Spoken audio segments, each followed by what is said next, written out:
Hello, it has been a while. We are looking forward to this season. You'll notice we have been up to a lot, and I think we should get into it. Coach, tell us your thoughts on new offensive coordinator Darrell Bevell.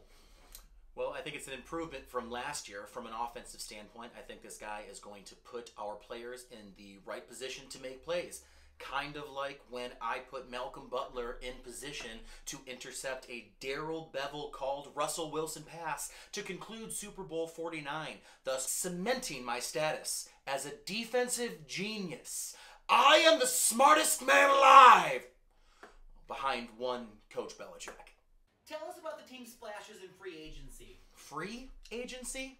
Have you seen the deals we've been handing out? There ain't nothing free about it, okay? No one comes to Detroit specifically for the Honolulu Blue. They do it for the green. What does the Patriot Way mean to you? Sure. Obviously, we are influenced by the way they do things over in New England. It's been proven to be successful.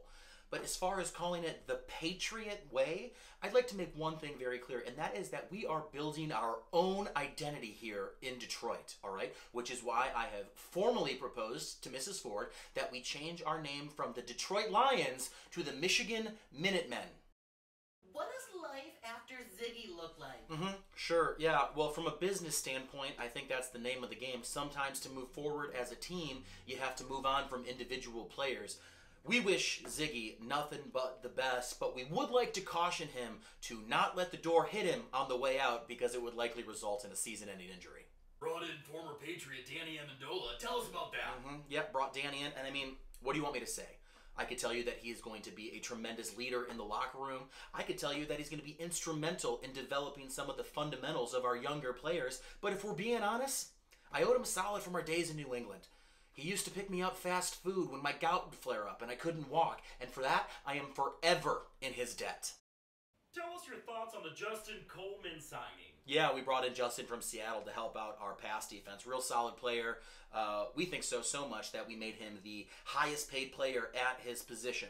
I know to a lot of people, a nickel is only worth 5 cents, but here in the Detroit organization, a nickel is worth much more than that. I'd say about $16 million, and you don't have to bother checking the math because I am a rocket scientist. What about the decision to bring in tight end Jesse James? Sure. Well, last season from a tight end standpoint, we were a joke. No one gave us any respect. So to fix it, we went out and signed an American outlaw, someone who's robbed banks and murdered people. Now when our tight ends take the field, he will strike fear into the hearts of our opponents, and we'll get the last laugh. What? Oh, that's not the Jesse James we signed? He died in the 1800s. Move was the signing of defensive end Trey Flowers. Walk us through that decision. Sure, that was a big signing. Real excited about that one. I think Trey is the missing piece to our defensive front. With him, now that unit reminds me a lot of Mark Wahlberg from the 90s movie Fear. First we'll send you snacks, then we'll send you flowers, and just when you've had enough of dealing with our Romeo, we'll beat you with our hand. And sure, I know some people don't think domestic violence is funny, but this is the NFL. We don't take it too seriously. All right, that's it. I'll see y'all after the draft.